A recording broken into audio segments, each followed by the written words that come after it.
साक्षी Delhi news. Umar Lakdawala जी, मिलिंद देवरा ने कांग्रेस को tata bye bye कह दिया है, आपका क्या स्टैंड है? देखिए, सबसे पहली चीज़ मिलिंद देवरा ने जो हमारे नेता हैं और हमको राजनीति के अंदर उन्होंने जो गाइड किया है और आज तक का जो सफ़र हमने मिलिंद देवरा जी का हाथ पकड़ के किया है, तो उनका कांग्रेस छोड़ने से हम सब बहुत दुखी हैं। और ये कदम मिलिंद देवरा जी ने क्यों लिया, किस वजह से लिया, ये तो मिलिंद देवरा जी बेहतर जानते हैं।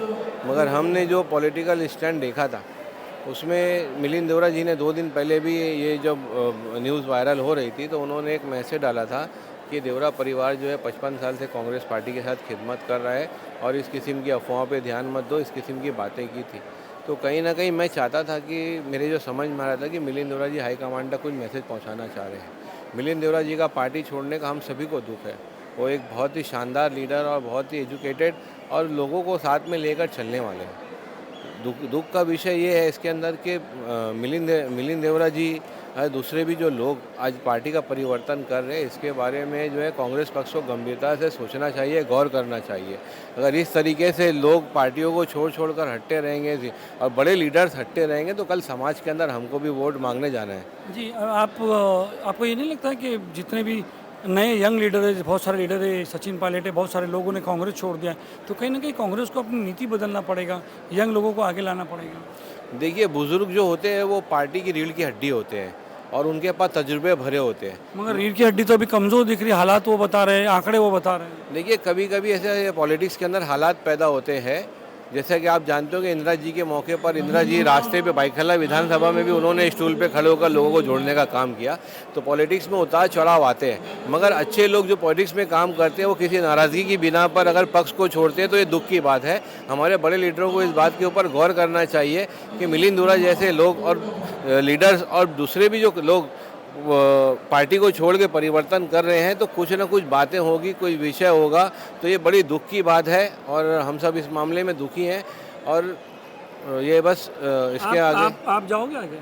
नहीं, मैं मामला ऐसा है कि मैं कांग्रेस पार्टी के साथ हूँ और मिलिंद देवरा जी के साथ जो है ना मेरी भावनाएं जुड़ी हुई है, मगर कांग्रेस पार्टी के साथ भी मेरी रूह जुड़ी हुई है। और मैं 1990 से पार्टी का एक वर्कर बन के मैंने काम किया हूँ और मैं कांग्रेस के साथ रहकर, अमीन पटेल जी मेरे आमदार हैं, वर्षा ताई मुंबई के अध्यक्ष है, भाई जगताप जी हैं और भी बहुत सारे लीडर हैं जो अभी मुंबई को आगे बढ़ाने के लिए वो मेहनत करेंगे, हम उनके साथ लगे रहेंगे। एक आखिरी सवाल है कि मुंबा देवी की जो पॉलिटिक्स है वो आप लोग अमीन पटेल जी की बात करें, मुंबा देवी एरिया बात करें, तो मिलिंद का चेहरा एक बहुत इंपॉर्टेंट चेहरा था इस एरिया में। अब मिलिंद जी आप लोग के साथ नहीं है तो कितना इफेक्ट पड़ेगा मुंबा देवी एरिया, अमीन पटेल का एरिया? देखिए, मिलिंद देवरा जी आज साथ में नहीं हैं, हमारे से बात बिल्कुल सही है। मगर अपोजिट में आ जाएंगे? अपोजिट में आएंगे कि नहीं आएंगे वो मैं यकीन से नहीं कह सकता, मगर मुंबा देवी का सबसे बड़ा चेहरा है ना अमीन पटेल है और उन्होंने जो है ना ज़मीनी सतह के ऊपर आवाम की खिदमत की है और आज से नहीं सालों से करते चले आ रहे हैं।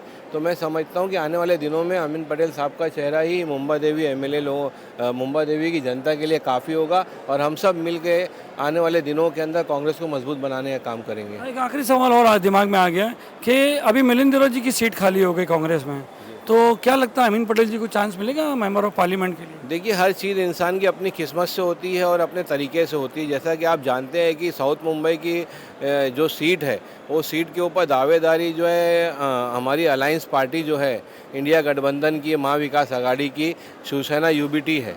तो उनके यहाँ पे ऑलरेडी लोकसभा के जो है 2 बार के चुने हुए एमपी हैं। जब वो यहाँ होते हुए है ऐसा मामला, तो अगर आगे चल के अगर हमारी कांग्रेस पार्टी इस किस्म का कोई प्रावधान करेगी और खुद इलेक्शन लड़ने की बात करेगी तो मुझे इस बात का यकीन है कि अमीन पटेल साहब आने वाले दिनों में सांसद जरूर बनेंगे। और अमीन पटेल की जगह पे आपके चांस लगते हैं? जी, मैं अपनी ज़ात को तो अल्लाह के सुपुर्द छोड़ा हुआ हूँ। मेरा काम खिदमत करना है और लोगों की मदद करना है और तरक्की की राह देना अल्लाह रब्बुल आलमीन का काम है, उस पर मुझे यकीन है। बहुत बहुत शुक्रिया।